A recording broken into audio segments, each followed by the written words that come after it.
Bismillahirrahmanirrahim.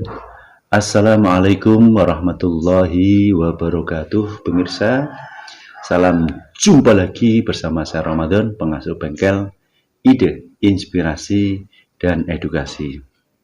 Pemirsa, berbahagialah kita sebagai seorang muslim. Kata Rasulullah Sallallahu Alaihi Wasallam, seorang muslim apapun keadaannya, sebaik dan seburuk apapun keadaannya bagi muslim, dia tetap sangat baik. Inna amrohu kullahu lahu khairan.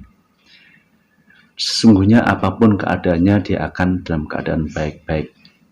Sekiranya dia diberi sesuatu yang menggembirakan, maka dia akan bersyukur sehingga menjadi kebaikan bagi dirinya. Sekiranya dia ditimpa kesusahan, maka dia pun bersabar sehingga menjadi kebaikan pula bagi dirinya. Ini terdapat di dalam hadis riwayat Muslim.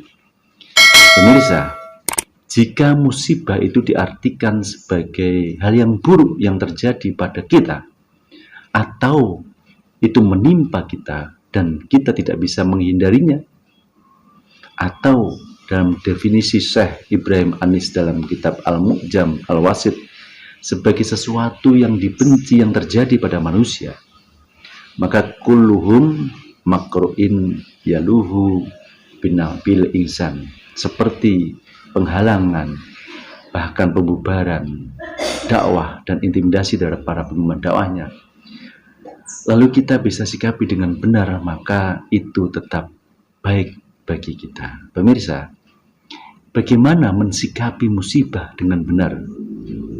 Satu-satunya adalah sabar.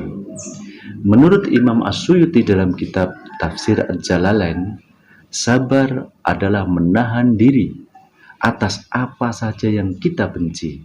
Al-habsu linafsi ala ma takrahu. Lalu mengembalikan semua urusan itu kepada Allah Subhanahu wa taala. Segala sesuatu pada hakikatnya adalah milik Allah Subhanahu wa taala dan akan kembali kepada Dia. Di dalam surat Al-Baqarah itu istilahnya adalah istirja. Surat Al-Baqarah ayat 156 yang artinya orang-orang yang jika ditimpa musibah mereka mengucapkan innalillahi wa inna ilaihi raji'un. Al-Baqarah ayat 156. Bukan sebuah sabar biasa ini, pemirsa, tetapi sabar yang tumbuh dari kesadaran tauhid bahwa itu semua merupakan qada Allah Subhanahu wa taala. Dan hal ini ditegaskan oleh firman Allah dalam surat Al-Hadid ayat 22 yang artinya tiada suatu bencana pun yang menimpa di muka bumi ini dan pada dirimu sendiri melainkan itu semua tertulis di dalam kitab Lauhul Mahfuz sebelum kami menciptakannya, sehingga yang demikian adalah mudah bagi Allah Subhanahu wa taala. Pemirsa, kesadaran semacam ini akan membuat kita tidak terlalu sedih ketika ditimpa musibah, sebagaimana tidak terlalu gembira kita mendapatkan pemberian anugerah.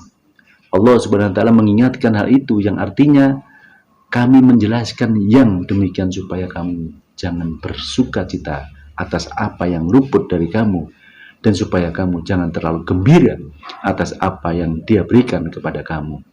Allah tidak menyukai setiap orang yang sombong lagi membanggakan diri.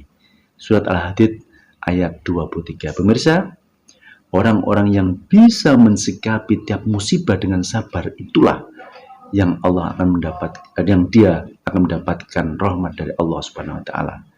Sebagaimana firman Allah, mereka itulah yang mendapatkan keberkatan yang sempurna dan rahmat dari Tuhan mereka.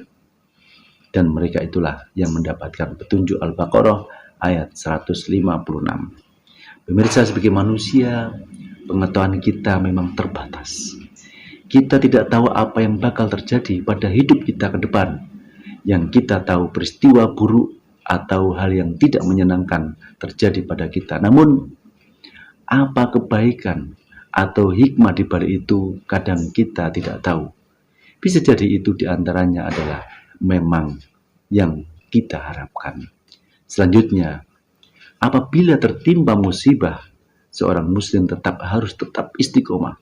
Seorang muslim harus tetap istiqomah dan terus istiqomah untuk melanjutkan ikhtiar.